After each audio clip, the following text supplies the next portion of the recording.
jaket. Paper dot. Pertama kalian jiplak dotnya biar pas ukurannya.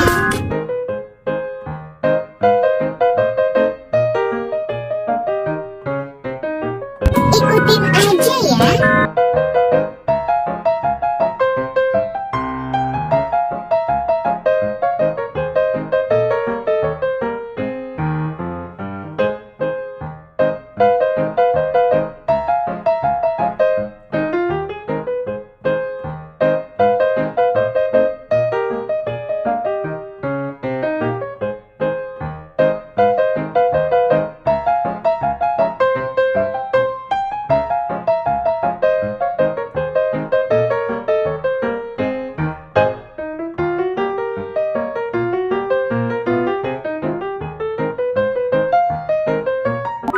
Ini aku mau buat bentuk kata terpisah terah, ya mau polos, atau dikasih bentuk hewan, atau apa?